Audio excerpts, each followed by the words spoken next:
오늘은 유다의 9대 왕 아마사에 관해서 생각해 보도록 하겠습니다. 역대하 25장은요 아마시아 왕에 관한 기록을 담고 있습니다. 이 아마시아라고 하는 이름은요 여호와께서 강하게 하신다라고 하는 그런 이름의 뜻입니다.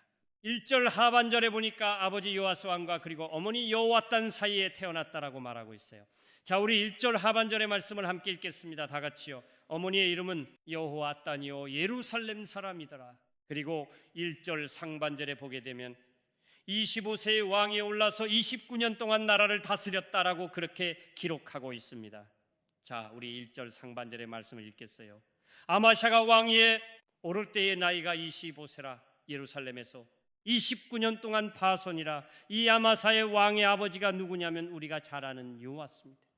그런데 이 아버지 와스가 비참하게도 자신의 신하에 의해서 살해가 되었습니다. 어떻게 살해가 되는가 하면은 아람의 군인들이 쳐들어와서 예루살렘을 점령하다 싶었어요. 그러니까 아람과의 전쟁에서 유다가 진 거죠. 그런데 여러분, 보통 전쟁에서 승리를 하게 되면 그 나라의 왕을 포로로 잡아서 데리고 가는 일들이 참 많죠. 왜냐하면 전리품으로 그 나라의 왕을 포로로 잡아가는 것이 거의 관례입니다. 그런데 이 아람의 군인들은요, 요아스가, 이 유다의 왕인 요아스가 크게 부상을 당하자 그냥 폐기 처분을 해버린 거죠. 그 여호와의 왕을 데리고 가지 않았어요. 그러자 그 신하들이 요아스 왕의 신하들이 반역을 해서 침상에서 유다의 왕 요아스를 죽였어요. 근데 요아스는요 다윗 왕가에서 처음으로 암살당한 그런 왕이 된 겁니다. 이스라엘은 그런 일들이 빈번하게 있었지만 이 남쪽 유다에서는 아직까지 그런 일이 없었거든요. 그러니까 이제 바이도 왕가에서 유다의 왕가에서는 처음으로 자기 신하들에게 배신을 당해서 비참하게 살해를 당한 것입니다. 그래서요 왕들의 묘실에 장사되지 못했어요. 그러나 유다 백성들은 다윗의 자손이 아닌 반란자가 왕위에 오르는 것을 원하지 않았던 것입니다. 그래서 그들은 그 아들 아마시아 요아스의 아들 아마시아를 25세의 왕으로 세웁니다. 그래서 아버지가 살해당한 배신자들에 의해서 살해를 당했지만 그들이 정권을 잡는 것이 아니라 그 아들 아마시아가 25살의 나이에 유다의 왕이 되었습니다. 그리고 29년 동안을 다스렸죠. 자, 이제 본격적으로 아마시아가 어떤 사람이었는지에 대해서, 아니 성경은 이 아마시아 왕에 대해서 어떤 평가를 내리고 있는지에 대해서 살펴보도록 하겠습니다. 자, 우리 2절의 말씀을 함께 읽어볼까요? 2절 다 같이요. 아마시아가 여호와께서 보시기에 정직하게 행하기는 하였으나 온전한 마음으로 행하지 아니하였더라. 아마시아가 여호와께서 보시기에 정직하게 행하기는 하였으나, 여러분 여기서 끝났으면 좋은데 그렇죠? 정직하게 행하였으나 그 다음 나오는 구절이 뭐예요? 온전한 마음으로 행하지 아니하였다라고 평가를 하고 있습니다. 그러니까 하나님은 아마시아가 여호와 보시기에 정직하게 행했지만 그러나 온전한 마음으로 행하지 아니하였다라고 평가를 하고 있습니다. 14장 3절에도 동일한 말씀이 있어요. 같이 읽어볼까요? 다 같이요. 아마사가 여호와 보시기에 정직히 행하였으나 그의 조상 다윗과는 같지 아니하였으며, 여기도 보게 되면 여호와 보시기에 정직하게 행했지만 그의 조상 다윗과는 같지 아니했다. 그 조상 다윗과 같지 아니했다라고 하는 말은 무슨 말입니까? 결국은 다윗왕과는 달랐다라고 하는 그런 말이겠죠. 왜냐하면 다윗은 끝까지 온전한 마음으로 주님을 따랐고 끝까지 주님을 의지했던 사람이죠. 그래서 하나님의 마음에 합한 사람이 되지 않았습니까? 그런데 아마시아는 그렇게 하지 못했어요. 이 아마사를 연구해 보니까 아마 그의 인생의 롤모델은 다윗왕이었던 것 같아요. 그래서 굉장히 다윗을 닮으려고 했는데 어때요? 그의 인생의 결론은 다윗과 같지 않았다라고 하는 거죠. 처음에는 여호와 보시기에 정직하게 행했지만 나중에는요 온전한 마음으로 행하지 아니하였다라고 성경은 기록하고 있습니다. 그러니까 아마시아는요 자기 아버지 요아스처럼 처음에는 어때요?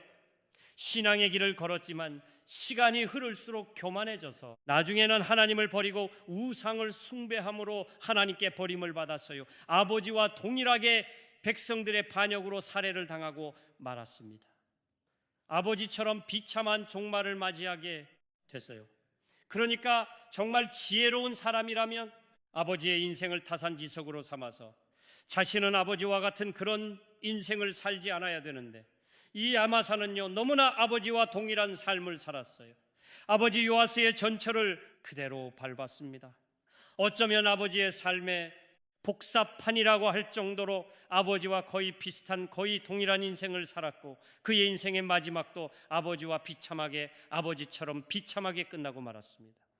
자, 그럼 이제 이 자리의 말씀을 더 중심으로 해서 왜 아마사를 여호와 보시기에 정직하다고 성경은 평가하고 있는지에 대해서 먼저 우리가 한번 생각을 해보도록 하겠습니다. 왜 성경은 아마샤를 여호와 보시기에 정직히 행하였다라고 평가하고 있는가?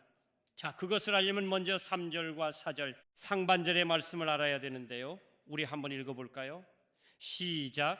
그의 나라가 굳게 섬에 그의 부왕을 죽인 신하들을 죽였으나 그들의 자녀들은 죽이지 아니하였으니, 자, 아마사가 몇 살의 왕이 되었다고 그랬어요? 25살의 왕이 되었다고 그랬죠. 좀 젊은 날에 왕이 되는데, 왕이 되고 난 후에 굉장히 나라가 안정이 됐습니다. 권력이 안정이 되고, 그리고 아람 나라의 압력으로부터도 벗어나기 시작을 했어요.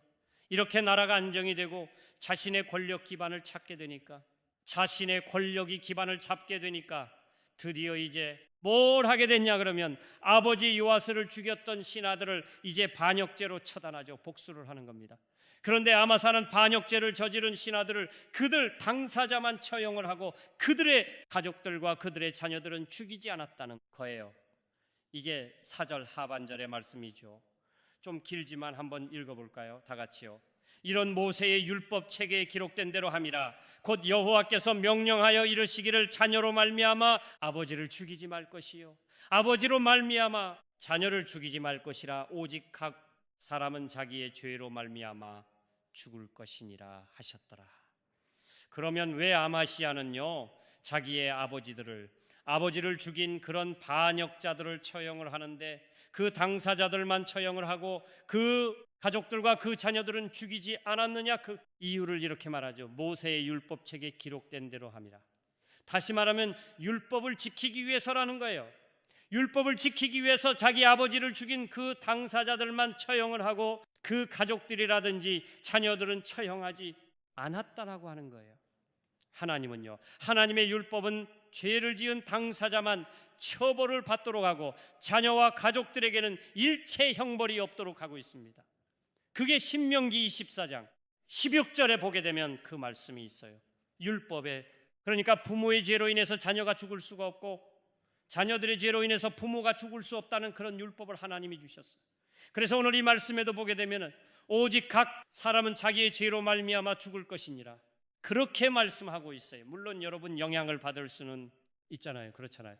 자, 아버지가 우상을 만들어 팔고 그러면 어때요? 그 자녀도 동일하게 아버지의 영향을 받아서 우상을 만들어서 팔고 또 우상을 짓는지를 범할 수 있잖아요. 그런데 여러분, 아버지가 그 우상을 만들어 팔았기 때문에 그 자식은 우상을 숭배하지 않았음에도 불구하고 아버지가 우상을 만들어 팔고 우상을 숭배한 죄를 그 자녀들에게 전가할 수는 없다는 얘기예요. 그렇습니다, 여러분. 그 죄에 대한 책임이 부모에게 전가되는 것이 아닙니다. 여러분, 분명히 기억해야 될 것은 뭐냐면, 죄는요, 내가 지은 것입니다. 그러므로 하나님은요, 그 죄에 대한 책임을 다른 사람에게 묻지 않아요. 물론 그 죄의 영향은 받을 수 있지만 아버지가 그 죄를 지었는데 그 아들에게 그 죄에 대한 책임을 묻지 않는다는 것입니다. 근데 여러분, 이것은요, 의를 행한 사람의 경우도 마찬가지입니다. 부모의 의가 자기의 가족에게 전가될 수 없어요. 그러니까 이 말은 무슨 말인가 하면, 결국 내 자신이 예수를 믿고 제 삶을 받아야만 구원을 받을 수 있다는 것이죠. 여러분, 내 부모가 아무리 신앙이 좋고 내 부모님이 아무리 신앙생활을 잘해도 여러분, 내가 예수를 믿지 않으면, 그 자식이 예수를 믿지 않으면 그 부모의 의가 나의 의가 될 수는 없다는 거죠. 그렇지 않아요. 가끔 그렇게 말한 분들이 있잖아요. 저는 뭐 예수를 안 믿지 않지만 제 아내가 열심히 다니니까 뭐 나중에 제가 죽고 나면 제 아내 치맛자락을 잡고 가겠습니다, 뭐 이렇게 말하는 분들이 있는데, 여러분, 그건 말이 안 되는 거야. 그러니까 여러분, 하나님 앞에서 죄와 의의 문제는요, 당사자의 문제입니다. 당사자의 문제예요. 부모가 죄를 지었다고 해서 그 아들이 죄인이 되는 것이 아니고, 부모가 의롭게 산다, 그래서 그 의가 자식에게 전가되는 것은 아니라는 거죠. 왜냐하면 영향은 있어요. 당연히 연인은 받지만 죄와 의의 문제만큼은 우리가 그렇게 증가될 수가 없다고 하는 것이죠. 그런데 아마샤는 지금요, 율법을 준수하기 위해서 자기 아버지의 왕을 살해한 자들의 자식들을 살려 주었다는 거예요. 그런데 여러분, 이거요 결코 쉬운 일이 아닙니다. 대부분의 세상 사람들은요, 그 당시에 나라들은 반역을 일으키면 어떻게 하죠? 여러분, 그 일가와 친척과 위아래 3대를 멸하는 중보를 내리는 게 관습이었습니다. 아주 3대를 멸하는 거죠. 아니, 어떤 경우는 씨를 멸해버리는 경우가 있어요. 반역자는요, 심지어는 그의 집터까지 돌무더기로 만들어버리고 아주 흔적을 없애버리는 일들이 과거의 역사를 보게 되면 굉장히 흔한 일이었습니다. 왜냐하면 나중에 또 다시 그들이 복수할 수 있기 때문에 어때요? 그 반역을 지은 사람에 대해서는요, 완전히 씨를 멸해버리는 거야. 아무리 못해도 3쪽을 멸하는 거예요. 3쪽을. 그러니까 고대 세계에서는 굉장히 연좌제가 보편적이었어요. 그런데 아마시아는 그렇게 하지 않았다는 거예요. 왜요? 율법을 지키기 위해서. 그러면 여러분, 아마시아도 사람이기 때문에 그렇게 복수하고자 하는 마음이 없었을까요? 아니죠, 여러분. 아마시아도 사람이기 때문에 자기 아버지를 죽인 사람들에 대해서 당사자만이 아니라 그 자녀들까지도 다 죽이고 싶은 그런 복수심이 있었을 거란 말이에요. 왜냐하면 후일의 애들이 또 나를 어떻게 할지 모르기 때문에. 그런데 그럼에도 불구하고 하나님의 말씀을 따라서 율법을 지키기 위해서 율법에 따라서 자기 아버지를 죽인 자들을 그 당사자만 처벌을 하고 그 자녀들과 가족들은 처벌하지 않았다는 거야. 이것을 하나님이 기뻐 보신 거예요. 이것이 하나님 앞에서는요, 굉장히 정직한 행위로 본 거죠. 자, 두 번째로는요, 하나님의 사람의 말을 듣고 순종을 했다는 거예요. 자, 우리가 이제 5절부터 13절까지는 그 유다와 예돔과의 전쟁을 다루고 있거든요. 그러니까 역대하 25장에는요 두 번의 전쟁을 다루고 있어요. 그러니까 첫째는 에돔과의 전쟁, 그리고 우리가 다음 시간에 생각해 보겠지만 북이스라엘과의 전쟁을 다루고 있어요. 그런데 이 에돔과의 전쟁을 하게 됩니다. 아마샤는요 군대를 소집을 하고 잃어버린 땅 에돔을 칠 계획을 세우죠. 이제 나라가 어느 정도 안정이 되고 그러다 보니까 왕으로서의 업적을 좀 남기고 싶었어요. 그런데 내가 왕이 되었는데 그래서 왕으로서 좀 업적을 남기고 싶었고요. 더군다나 자기가 어쩌면 인생의 롤모델로 삼고 있는 그 다윗 왕이 과거의 예돔을 정복한 적이 있기 때문에 자신도 왕으로서 이 에돔을 정복하고 싶었어요. 그래서 이제 전쟁을 하려면 군인이 필요하잖아요. 그래서 20세 이상으로 전쟁에 나갈 수 있는 자를 딱 계수를 해보니까 몇만 명이었냐면 5절에 보니까 30만 명이에요. 30만 명, 여러분, 30만 명도 적은 숫자가 아니잖아요. 그래서 이거 가지고 안 되겠다. 그래서 은백달란트를 주고 북이스라엘이죠. 북이스라엘 나라에서 큰 용 40만 명을 고용을 했습니다. 자기 나라 군대가 30만 명밖에 안 되니까 에돔을 치려면 적어도 10만 명의 큰 용사들이 필요하다고 생각을 했던 거죠. 그래서 100달란트를 주고 북이스라엘 나라에서 큰 용사 10만 명을 고용을 한 거예요. 돈을 주고 사서라도 군인의 숫자를 많이 늘려서 전쟁에서 이기려고 했던 거죠. 그런데 그때에 어떤 하나님의 사람이 아마샤에게 나와서 이렇게 말을 합니다. 자, 우리 7절의 말씀이죠. 다 같이요, 왕이요 이스라엘 군대를 왕과 함께 가게 하지 마옵소서. 여호와께서는 이스라엘 곧 온 에브라임 자손과 함께 하지 아니하시나니 무명의 하나님의 사람입니다. 이 사람의 이름을 밝히지 않아요. 그런데 이름이 드러나지 않는 무명의 한 하나님의 사람이 아마샤 왕에게 말합니다. 그 용병들과 함께 가지 말라는 거예요. 하나님이 그들과 함께 하지 않는다는 거예요. 지금은 100달란트를 주고 큰 용사, 전쟁에 능한 힘이 세고 전쟁에 능한 용사들 10만 명을 고용을 했는데 하나님의 사람이 나타나서 그렇게 말합니다. 그리고 더 나아가 이렇게 말하죠. 자, 8절의 말씀을 읽겠어요. 다 같이요. 왕이 만일 가시거든 힘써 싸우소서. 하나님이 왕을 접근 앞에 엎드려지게 하시리라. 하나님은 능히 돕기도 하시고 능히 패하게도 하시나이다. 이 한 예언자가 나타나서 이 전쟁에 관한 하나님의 뜻을 전합니다. 이 말을 들은 아마사는 주저하기도 했어요. 순간적으로 여러 계산을 하게 됩니다. 하지만 아무튼 순종을 합니다. 물질적인 손해를 무릅쓰고 그 말씀에 순종을 하게 되죠. 자, 10절 상반절입니다. 다 같이요. 에브라임에서 자기의 온 군대를 나누어 그들의 고향으로 돌아가게 하였더니, 자, 이제 근 100달란트를 주고 고용한 그 이스라엘에서 온 용병들을 자신의 고향으로 돌려보냅니다. 그리고 이제 11절에 보게 되면요, 이런 말씀이 있어요. 다 같이요.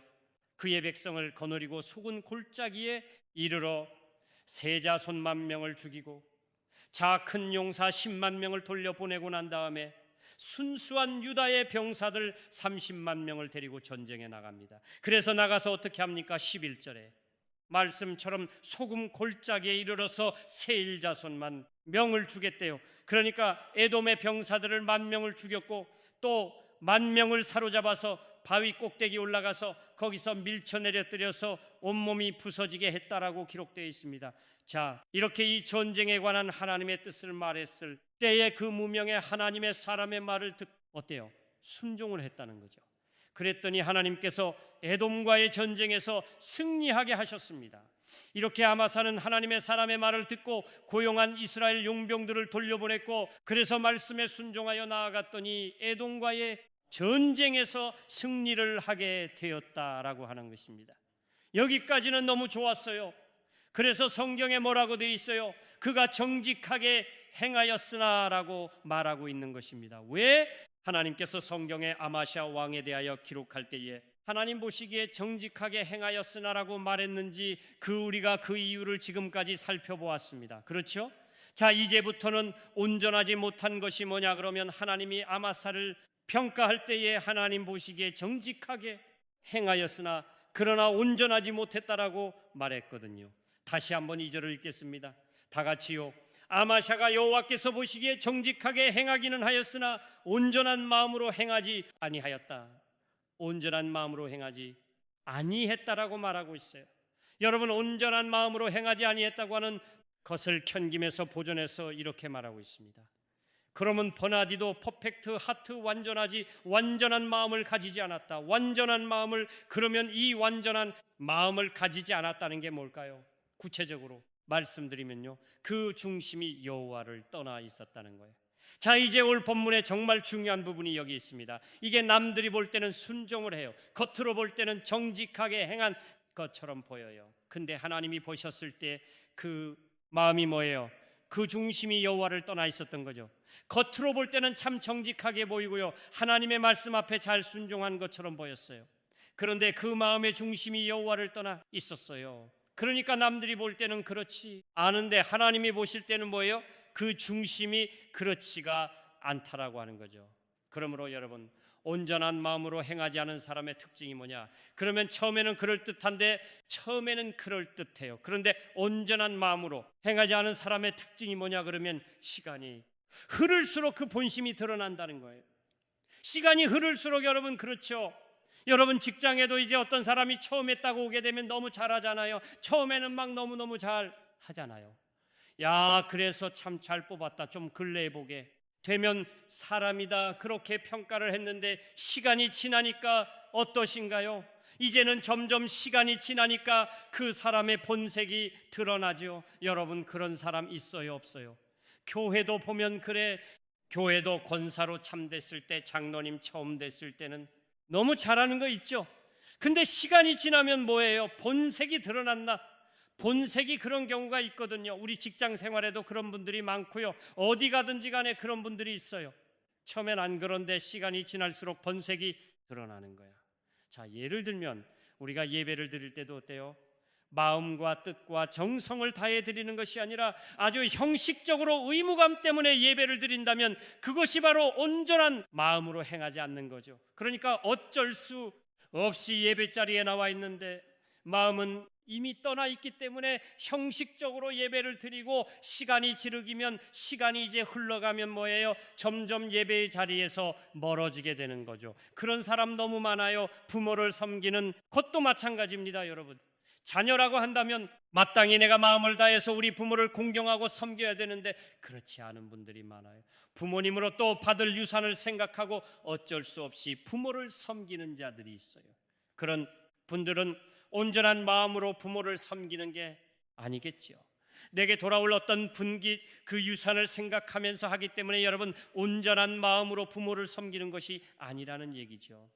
여러분 신앙생활도 마찬가지죠. 내가 구원을 받은 성도라고 한다면 정말 주님의 몸된 교회를 사랑하고 내게 베풀어 주신 그 하나님의 은혜 때문에 맡겨둔 일에 내가 최선을 다하고 충성을 해야 되는데 그렇지 않은 경우들이 많아요.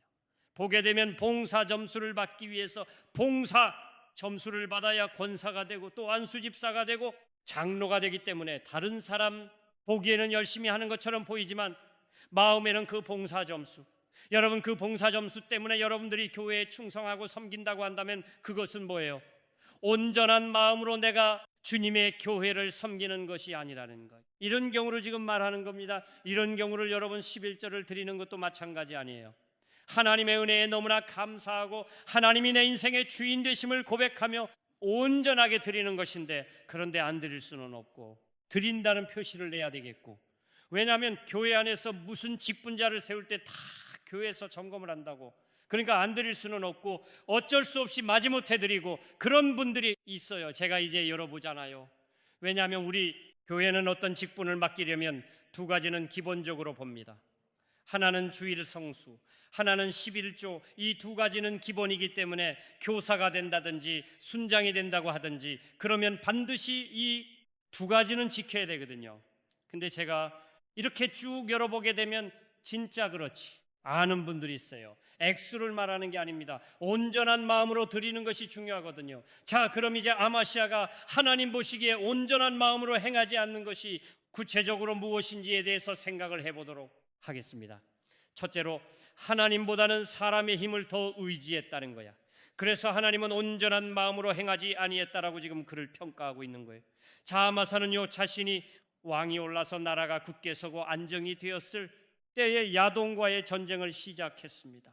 에돔과의 전쟁을 위해서 아까 제가 얘기했잖아요. 20세 이상의 전쟁에 나갈 수 있는 사람들을 계수해 보니까 몇 명이라고 그랬어요? 30만 명. 30만 명이었어요. 그런데 이 30만 명을 가지고는요 에돔과의 전쟁에서 승리를 할 수가 없다라고 생각이 되어서 북이스라엘의 큰 용사, 그렇죠, 10만 명을 고용을 한 거죠. 용병으로. 자, 6절의 말씀을 우리 다시 한번 읽어볼까요? 다 같이 시작. 돈 100달란트로 이스라엘 나라에서 큰 용사 10만 명을 고용하였더니 그냥 용병이 아닙니다. 방해가 아니에요. 큰 용사예요. 큰 용사라는 말은 무슨 말인가 하면은 용맹스럽고 힘이 센 사람이에요. 이런 싸움에 능한 용사들을 10만 명을 용병으로 고용을 한 거잖아요. 그러면 이에 대해서 하나님은 어떻게 생각하셨을까? 여러분 정말 다윗 같으면요 이 상황에서 어떻게 했을까요? 하나님께 물었을 거야. 다윗은 끊임없이 하나님께 묻는 사람이었잖아요. 그러면 뭐부터 물었을까요? 하나님, 이제 나라도 안정이 되고 그랬는데 에돔과 전쟁을 한번 해볼까요? 에돔과의 전쟁을 하는 것이 하나님의 뜻이에요. 물어봤을 거 아니에요? 그리고 만일에 에돔이 쳐들어왔다고 한다면 하나님은 어떻게 할까요? 이 전쟁에 하나님께 속한 것입니까? 라고 물어봤겠죠.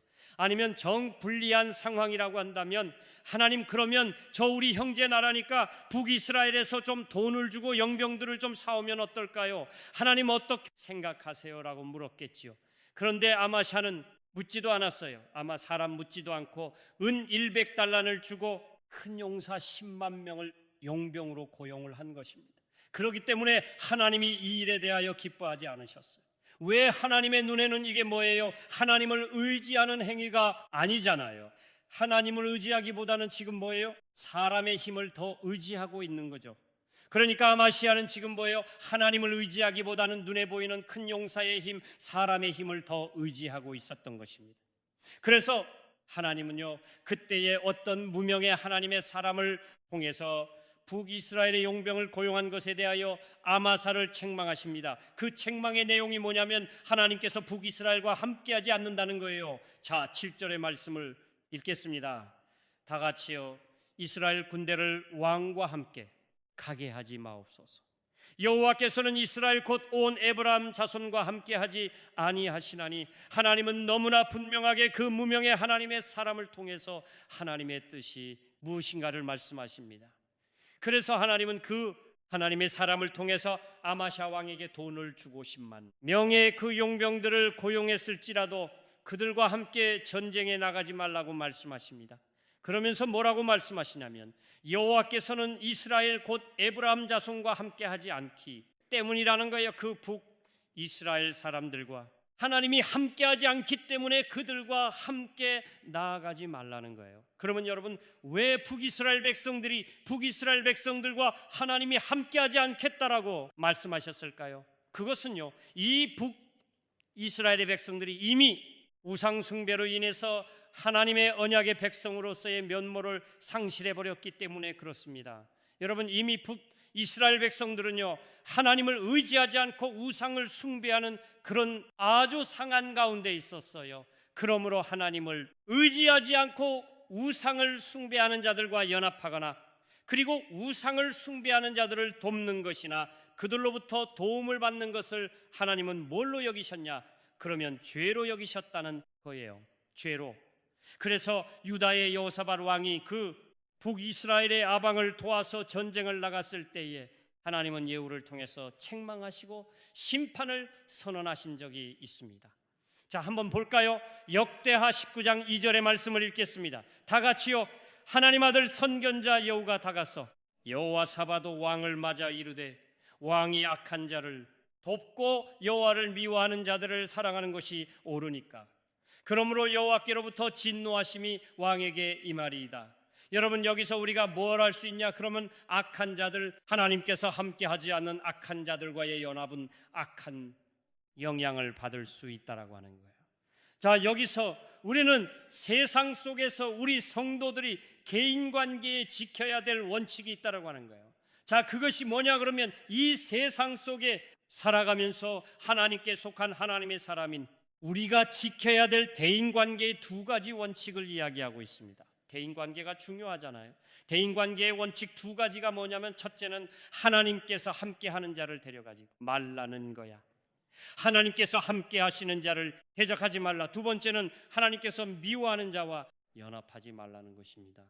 여러분, 이것이 이스라엘 살아가면서 우리가 지켜야 될 대인관계의 원칙입니다. 하나님께서 함께 하시는 자를 대적하지 말라. 하나님께서 미워하는 자와 연합하지 말라. 여기서 하나님께서 미워하는 자는요, 어떤 사람이냐면 악을 도모하는 자입니다. 악을 도모하는 자. 그러므로 이 말은 믿지 않는 자와는 모든 관계를 단절하고 살라, 그런 말이 결코 아닙니다. 여러분이 이 말을 그렇게 오해하면 우리의 세상으로 나가면 안 되죠. 우리는 그냥 산에다가 기도하는 차려놓고 농사짓고 그 살아야 돼요. 그런 말이 아니에요. 주님은 우리를 세상으로 보내셨잖아요. 얽혀 주제가 뭐예요? 다시 세상으로 가라고 그랬는데, 그럼 우리끼리 살아야 세상 속에서 그건 아니거든요. 그러니까 믿지 않은 자들과 관계를 맺지 말고 단절하고 살라, 그런 말이 결코 아닙니다. 자, 고린도전서 5장 9절에서 10절에 보게 되면 이런 말씀이 있어요. 우리 한번 함께 읽겠습니다. 다 같이요. 내가 너희에게 쓴 편지에 음행하는 자들을 사귀지 말라 하였거니와. 이 말은 이 세상에 음행하는 자들이나 탐하는 자들이나 속여 빼앗는 자들이나 우상 숭배하는 자들을 도무지 사귀지 말라 하는 것이 아니니, 만일 그리하려면 너희가 세상 밖으로 나가야 할 것이니라. 무슨 말인지 알겠죠? 이 말씀 그대로예요. 도무지 사귀지 말라 하는 것이 아니니, 만일 그리하려면 그들과 사귀지 않고 살아가려면 세상 밖으로 나가야 한대요. 그러니까 하나님의 사람이 누리는 우리의 신앙생활의 무대가 세상이기 때문에 이제 세상으로 돌아가서 세상 사람들과 더불어 살아야 됩니다. 세상 사람들과 관계를 맺고 살아가야 되는 거죠. 하지만 여러분, 여기 정말 지혜가 필요합니다. 하나님을 대적하고 하나님을 미워하는 자들, 곧 악을 도모하는 자들과는 어떤 공동의 목적을 이루기 위해서 연합하거나 그들을 의지하지 말라는 거예요. 다시 말하면 하나님을 대적하고 하나님을 미워하는 자들과 어떤 그들의 공동의 목적을 이루기 위해서, 그 공동의 목적이 뭐겠습니까? 결국은 악을 도모하는 자들이니까 하나님의 나라를 대적하는 일이죠. 악을 행하는 일이죠. 악을 행하는 어떤 공동 목적을 이루는 일에 그들과 연합하지 말라는 거예요. 근데 가끔 보게 되면 우리 그 보고서 올라오는데 보면은 각고리 청년들 가운데 보이스피싱에 고액 알바에 속아가지고 가끔 걸려가지고 경찰에 가는 분들이 계시더라고요. 우리 청년들 중에도 가끔 있어요. 고액 알바 나오잖아요. 그러니까 그 무스다구면 가지고 당신 거기 가서 만나가지고 누구 만나면 그 봉투 받아오면 된다. 내가 얼마 주겠다. 내가 이제 몰랐으면 모를까. 내가 알면서도 고액을 준다는 이유 때문에 하나님의 사람이 같이 그런 악한 일에 협력하거나 그 공공의 목적, 그 목적을 이루기 위해서 내가 같이 참여한다면 그것은 안 된다는 거예요. 극단적인 예를 들자면 바로 그런 거예요. 하나님을 대적하고 하나님을 미워하고 그 악을 도모하는 자들과 어떤 목적을 같이 이루기 위해서 협력하거나 또 그 사람으로부터 도움을 받거나 또 그 사람이 도움을 주지 말라는 거예요. 그런 얘기를 하는 것입니다. 믿지 않는 자와 사귀지도 말고 관계도 맺지 말라, 그런 얘기는 결코 아닙니다. 왜냐하면 악을 도모하는 자들과 함께 어떤 목적을 이루기 위해서 내가 함께 연합하고 동조하고 그들을 따르는 것은 악에 동조하는 것이 되는 것이고 하나님의 반대편에 서는 것이 되기 때문에 하나님께서는 악인과의 연합을 이루는 사람들은 결국 하나님으로부터 악인과 동일하게 여김을 받고 악인이 받는 심판을 어때요? 함께 동조하고 함께 연합한 자들도 받게 된다는 거예요. 그래서 시편 1편의 1절에 보게 되면 성경은 이렇게 말하고 있어요. 읽겠습니다. 시작. 복 있는 사람은 악인들의 꾀를 따르지 아니하며 죄인들의 길에 서지 아니하며 맞습니다. 복 있는 사람은 악인들의 꾀를 따르지 않고 죄인들의 길에 서지 않는 사람이 복 있는 사람입니다. 자, 무명의 하나님의 사람이 아마샤를 책망하는 것은 두 번째로 사람을 의지하지 말고 하나님만 의지하라는 거예요. 자, 우리 8절의 말씀을 읽겠습니다. 다 같이요. 왕이 만일 가시거든 힘써 싸우셔서 하나님이 왕을 적군 앞에 엎드러지게 하시리이다. 하나님은 능히 돕기도 하시고 능히 패하게도 하세 하나이다 하니, 근데 여러분이 말을요, 우리말 성경은 굉장히 오해할 수밖에 없도록 기록되어 있어요. 왕이 만일 가시거든 힘써 싸우셔서, 어차피 용병이 계약됐으니까 그냥 어차피 에돔과 전쟁할 바에는 그냥 어떻게 힘써 싸우셔서, 그런 말이 아니에요. 우리가 그렇게 이 말을 오해할 수가 있습니다. 마치 하나님의 사람이 아마샤에게 힘써 싸우라고 격려하는 것으로 생각될 수 있느냐? 있지만 그런 업무의 의미는 그렇지가 않습니다. 전혀 그렇지가 않아요. 어머니 강조하는 것은 아마시아 왕이 북이스라엘의 용병들과 더불어 전쟁에 임한다면 왕이 아무리 힘을 쓰고 예를 써도 하나님이 기뻐하지 않기 때문에 패배할 수밖에 없다는 것을 강조하고 있는 말입니다.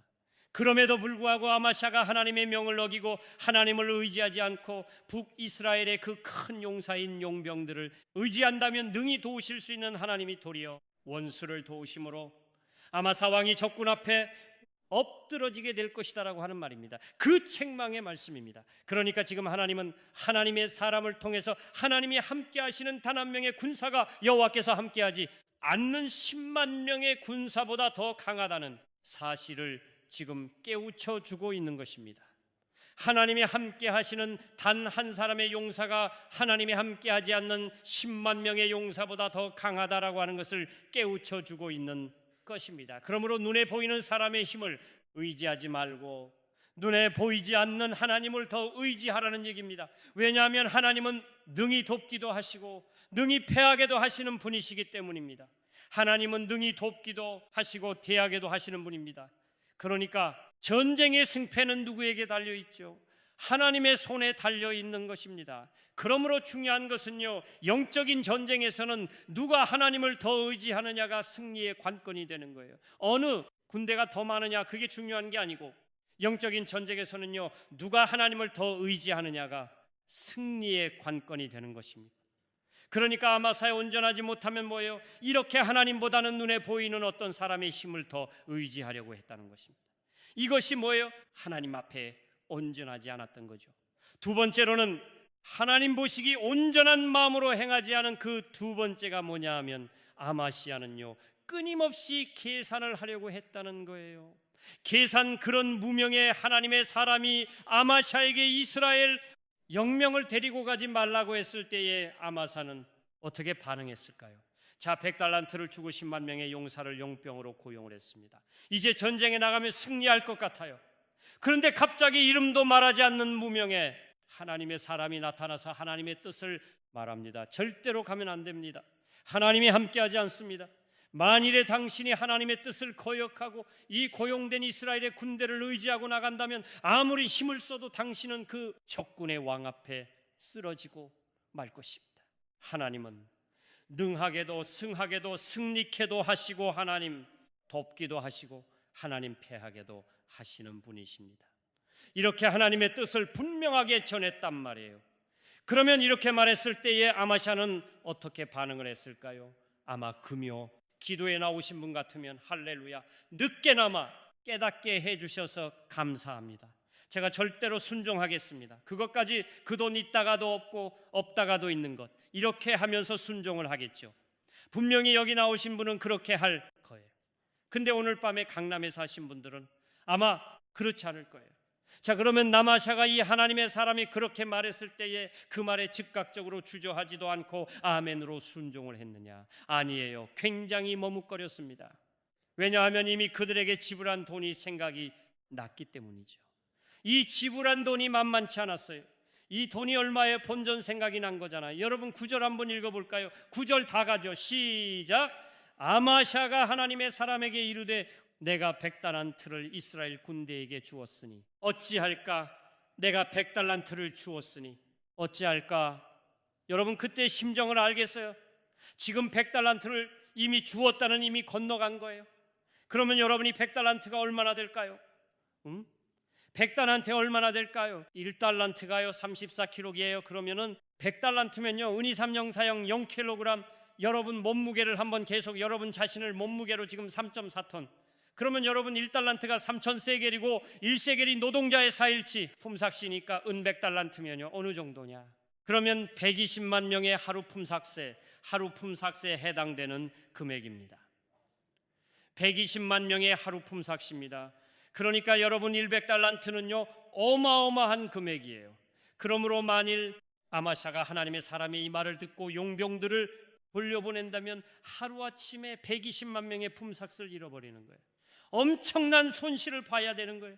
그러니까 곧바로 순종하지 않고 뭐라고 말하죠? 내가 100달란트를 이스라엘 군대에게 주었으니 어찌할까? 내가 죽었으니 어찌할까? 어찌하면 좋아? 어떻게 하면 좋지? 이렇게 말했다는 거 아니에요. 앞으로 줄 것이가 아니라 이미 줬다는 거 아니에요. 자, 이렇게 아마시아가 이미 주어진 돈을 계산하면서 머뭇거리고 있을 때에 하나님의 사람이 이렇게 말합니다. 9절 하반절입니다. 다 같이요. 여호와께서 능히 이보다 많은 것을 왕에게 주실 수 있나이다 하니라. 여러분 아멘이죠. 여호와께서 능히 이보다 많은 것을 왕에게 주실 수 있다는 거예요. 그러니까 말씀 앞에 순종하는 게 중요하다는 거예요. 아직껏 돈 100달러는 100달란트가 중요한 게 아니라는 거예요. 그 100달들 때문에 하나님의 말씀에 불순종해서는 안 된다는 거예요. 그러면 이 말씀이 우리에게 너무 중요한 거야. 지금 우리는 단돈, 지금 100만 원, 10만 원 때문에 하나님의 말씀을 순종하지 못할 때가 얼마나 많아요. 100달란트도 아니에요. 지금 우리는 알바의 현장에서 그 몇만 원 더 준다고 하니까 주의를 어기고 주의를 성수를 못 하잖아요. 연봉이 조금 더 오른다고 하니까 더 많은 연봉 때문에 여러분 죄를 지으면서도 하나님의 말씀을 순종하지 못하는 경우가 얼마나 많아요. 그러니까 이 말은 여호와께서 능히 이보다 많은 것을 왕에게 주실 수 있나이다. 100달란트 때문에, 은 100달란트 때문에 하나님의 말씀을 거역하지 말라는 거예요. 더 이상 계산하지 말라는 거 아닙니까? 이 말은 그 말이에요. 왕이요, 하나님 앞에서 계산하지 마세요. 계산하지 말고 손해봤다고 생각하지 말고 그냥 이스라엘 용병들을 말씀 앞에 순종해서 즉시 돌려보내라는 거잖아요. 왜냐하면 하나님은 이미 들어간 그 돈보다 더 많은 것으로 능히 채워질 수 있는 분이라는 거예요. 하나님의 말씀 앞에 순종하면 손해가 될 것처럼 보이지만 결과적으로 보게 되면 손해가 아니라는 거예요. 하나님은 그것보다 더 많은 것들을 능히 채워질 수 있는 분이라는 거예요. 이렇게까지 말을 해요. 하나님의 사람이. 근데 여러분 한번 생각해 봅시다. 만일요 아마샤가 그은 100달란트가 소홀되는 것이 너무나 아까워가지고 하나님의 말씀에 불순종해서 결과적으로 전쟁에서 패배를 하게 되었다고 한다면 여러분 어떻게 되었을까요? 결과적으로 하나님이 함께하지 않으므로, 하나님의 말씀에 불순종함으로 인해서 이 유다의 군대가 에돔과의 전쟁에서 패배를 했다고 한다면 해결될 수 있는 문제입니까? 그거는 아니죠. 목숨을 잃는 거예요. 그 전쟁에서 패배하게 되면 아마사는 포로로 잡혀가게 되고 그 나라가 어떻게 되겠어요? 여러분, 모든 것을 잃게 되는 거죠. 100달러 안타와는 비교될 수 없는 것입니다. 그러므로 여러분, 우리도 하나님의 일을 함에 있어서 계산하지 않기를 바랍니다. 하나님과의 관계에서 계산하지 말아야 됩니다. 여러분, 하나님의 일은요, 계산이 끼어드는 순간에 그 모든 의미를 상실하게 되는 것입니다. 여러분, 대표적으로 계산에서 인생의 손해를 보았던 사람들이 있어요. 성경에 나오는 인물들 가운데 첫째로 생각나는 사람 누구냐면 가룟 유다입니다. 가룟 유다는 예수님께서 배단이 나병한 자 시물의 집에서 식사를 하실 때 한 여인이 우리가 잘 아는 것처럼 매우 값진 향유한 옥합을 가지고 와서 그 옥합을 깨트려서 예수님의 머리에 발랐잖아요. 그러자 가룟 유다가 이 여자를 책망합니다. 뭐라고 말하죠? 마가복음 14장 5절에 보면 이렇게 말하죠. 이 향유를 다 같이요 300데나리온 이상에 팔아 가난한 자들에게 줄 수 있었겠도다 하며 그 여자를 책망하는지라. 가는 유다의 눈에는요, 이 여자의 이런 행위가 낭비로 보여서 낭비하지만 이 여인은 주님을 사랑했기 때문에 아낌없이 드렸습니다. 사랑은 계산되지 않습니다. 여러분, 사랑은 계산되지 않는 가예요. 또 다른 유다는 근 30에 자신의 선생이요 구주인 예수님을 대신하고 팔아넘겼어요. 은 30에 예수님을 팔아넘겼잖아요. 왜요? 그런 언제나 계산적으로 예수님을 믿고 따랐기 때문에 그렇습니다. 가룟 유다는 언제나 계산적으로 신앙생활했던 사람이, 그래서 마지막도 계산적으로 예수님을 팔았는고 그리고 죽었어요. 비참하게. 또 성경에 나오는 인물 중에요, 참 가장 비참한 사람이 나와요. 누구냐면 아나니아와 삽비라입니다. 여러분, 초대교회는요, 성령을 받은 초대교회의 분위기는요, 자신의 소유를 자신의 것이라 인정하지 않고 모든 교회 분위기가 어떻게 되냐 그러면 자신들의 소유를 팔아서 가난한 자들을 돕는 그런 분위기였어요. 그래서 아나니아와 삽비라 역시 어때요? 자신들의 소유를 팔아서 하나님께 드립니다. 그들은요, 남의 것을 훔친 적도 없고요, 도둑질하지도 않았어요. 그러나 가장 저주스러운 죽음을 맞이하게 됐습니다. 여러분, 왜 그랬을까요? 계산하려고 했기 때문에 그렇습니다. 자신들의 소유를 팔아서 하나님께 드리는데 막상 드리려고 하다 보니까 계산을 해보니까 너무 아까운 생각이 들었던 거예요. 그래서 땅값의 일부를 숨기고 모든 것을 팔아서 드리는 양 그렇게 드렸어요. 거짓말을 하게 된 거죠. 그런데 말입니다, 그때 계산하지 않고 솔직하게 내가 드릴 수 있는 것은 이 정도입니다라고 했다고 한다면, 여러분, 하나님하고 사피라가 잘못한 게 뭐가 있습니까? 아니요, 사피라가 잘못한 게 뭐가 있어요? 자신의 소유를 팔아서 가난한 자들을 돕기 위해서 지금 하나님께 드렸다면 여러분, 이거 대단한 거 아닙니까? 근데 뭐예요? 그것은 숨기고 자기가 모든 것을 팔아서 하나님 앞에 다 드리는 것처럼, 여러분, 계산이 되어가지고 계산된 믿음이잖아요. 계산된 신앙이잖아요. 그래서 아까 와서 그 판 것의 일부를 숨기고 모든 것을 다 드리는 것처럼 행세를 했다는 거예요. 그래서 두 부부가 그날에 비참하게 죽어야만 했습니다. 하나님의 성령을 속인 죄로 여러분 계산하면 이렇게 복잡해집니다. 계산하는 순간에 정말 복잡해집니다.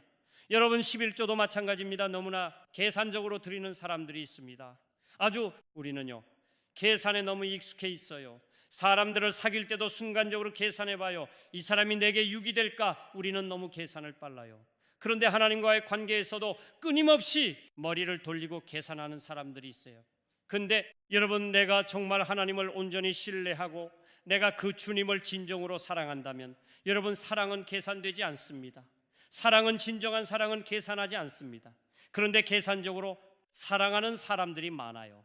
그래서 여러분, 사랑하면서도 이 머리를 돌리고 계산적으로 사랑하는 사람들이 너무나 많아요. 그래서 주는 만큼 베푼 만큼 돌려받으려는 생각이 강해요. 여러분들이 누군가를 사랑하고 내가 당신이 이렇게 사랑했는데 당신이 왜 나한테 그렇게 못해줘? 이거는 굉장히 계산적인 사랑이에요. 여러분, 그러잖아요. 내가 누군가를 사랑했을 때에 그 사랑에 의해서 또 내가 사랑한 만큼 돌려받고 싶고, 내가 사랑한 만큼 뭐예요? 내가 베푼 만큼 내가 돌려받으려고 한다면 여러분, 그 사랑은 진정한 사랑이 아닙니다.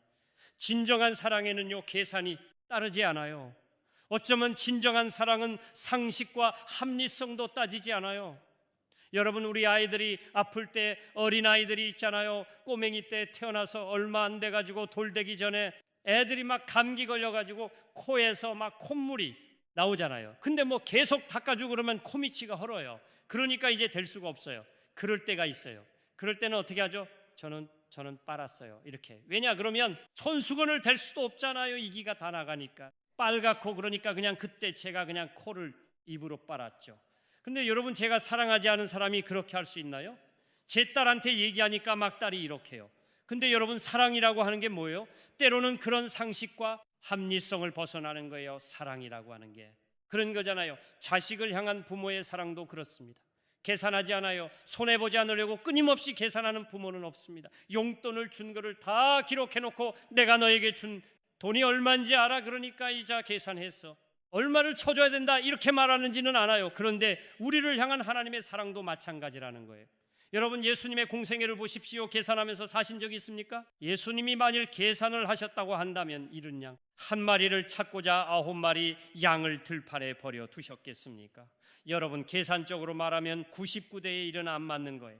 주님은 계산적으로 사랑하지 않았기 때문에 그 잃어버린 한 마리의 양을 찾기 위해서 99마리 양을 들판에 놔두고 한 마리 양을 찾아 나선 거잖아요. 예수님이 만일 계산을 하셨다고 한다면 그 아버지의 재산을 탕진하고 외국에 나가서 먼 나라에 가서 탕진하고 그 아들이 돌아올 때, 탕자가 돌아올 때에 아버지가 계산하셨다고 한다면 근데 어때요? 그 아버지는 그 아들이 떠난 날부터 그 아들이 돌아오기만을 정말 손꼽아 기다렸고, 그 아들이 돌아왔을 때에 그 아들을 먼저 껴안고 그리고 옷을 입혀주고 가락지를 끼우고 잔치를 베풀었잖아요. 여러분, 그 아버지의 사랑이 계산된 사랑이었다고 한다면 그러지 못해요. 돌아오자마자 남은 거 얼마야? 너 남은 거 얼마야? 내가 그때 너 얼마 가져가서 그때, 근데 지금 남은 거 얼마냐고. 여러분, 이렇게 따지지 않았겠어요? 그런데 하나님 아버지는 계산하지 않아요. 저와 여러분을 사랑하실 때에 하나님은 한 번도 우리를 계산적으로 대하지 않아요. 계산적으로 우리를 사랑한 적이 없어요. 너무나 우리를 사랑하시기 때문에 주님을 한 번도 계산적으로 우리를 사랑한 적이 없으시고 계산적으로 사랑하지 않았기 때문에 십자가의 날을 죽으셨고, 지금도 주님은 계산적으로 우리를 사랑하지 않으십니다. 그런데 우리는 하나님을 사랑한다고 말하면서도 끊임없이 계산을 하고 거래를 하려고 할 때가 많아요. 여러분, 신앙생활은 거래가 아닙니다. 그러나 계산적인 사랑은 여러분 굉장히 초라하고 하나님의 눈에는 천박한 것입니다. 여러분, 계산적인 사랑은 천박하고 초라한 것입니다. 그러므로 이제 우리도 계산을 내려놓고 오직 주님을 신뢰하는 믿음으로 주님을 신뢰할 수 있어야 할 것입니다. 그리고 주님을 사랑하기 때문에 주님의 몸된 교회를 그렇게 사랑할 수 있기를 바랍니다. 그래서 스펄전 목사님은 이런 말을 했어요. 참 너무 좋은 말이에요. 한번 읽어볼까요? 다 같이요. 인간이 하나님 앞에서 할 일은 계산적인 믿음이 아니라 절대 믿음을 가는 일이다. 계산은 하나님이 하신다. 나는 이 말이 너무 마음에 와닿더라. 인간이 하나님 앞에서 할 일은 계산적인 것이 아니라, 계산적인 믿음이 아니라 절대 믿음을 갖는 것이다. 제사는 누가 하신다고요? 하나님이 하십니다. 우리에게 필요한 것은 계산이 아니라 절대적인 믿음을 갖는 것이 중요합니다. 특별히 우리 교회 공동체의 리더들은 정말 중요합니다. 특별히 우리 당회원들이 가져야 될 믿음은 계산하는 믿음이 아니라 절대적으로 하나님을 신뢰하는 믿음을 가져야 됩니다. 우리 하나님은 이 무명의 하나님의 사람이 이미 주어진 그 돈에 대하여 아쉬워하고 계산하고 있을 때에 이렇게 말했습니다. 9절 말씀을 오늘 읽고 이 설교를 마치도록 하겠습니다. 이 말씀이 너무 마음에 와닿았기 때문에 9절의 말씀을 읽고 이어서 다음 시간에도 진행을 하겠습니다. 9절의 말씀을 읽습니다. 여호와께서 능히 이보다 많은 것을 왕에게 주실 수 있나이다. 여러분, 바로 이 말씀이 중요한 거예요. 우리는 당장에 내가 얼마 손해보는 것만 생각하죠. 소원해보는 것만 생각한다고요. 하나님의 말씀 앞에 순종해야 되기 때문에 내가 지불해야 될 대가가 너무 크다고 생각하는 거예요. 여러분, 그렇죠. 내가 하나님의 말씀 앞에 순종하려면 여러분 손해를 감수해야 돼요. 그런데 우리는 손해보는 것이 얼마냐? 계산적으로만 생각하는 거죠. 그런데 이 말씀을 보지 못하는 거예요. 다시 한번 이 말씀을 읽고 오늘 설교를 마칩니다. 다 같이요. 여호와께서 능히 이보다 많은 것을 왕에게 주실 수 있나이다 손해가 아니라는 거예요. 하나님의 말씀 앞에 절대적으로 하나님을 신뢰하고 순종하면 하나님은 당신이 손해고 보는 것보다 이보다 많은 것을 왕에게 주실 수 있다, 이겁니다. 우리의 인생 가운데도 마찬가지죠. 내가 손해가 됨에도 불구하고 그래도 하나님의 말씀 앞에 절대적으로 신뢰하고 순종하고 따라가면 하나님은 내가 손해를 보는 이것보다도 더 많은 것을 우리에게 맡기실 수 있다는 것입니다. 이것이 절대 믿음입니다. 계산은 하나님이 하시는 겁니다. 하나님과 관계 속에서 계산하지 마십시오. 계산은 하나님이 하십니다.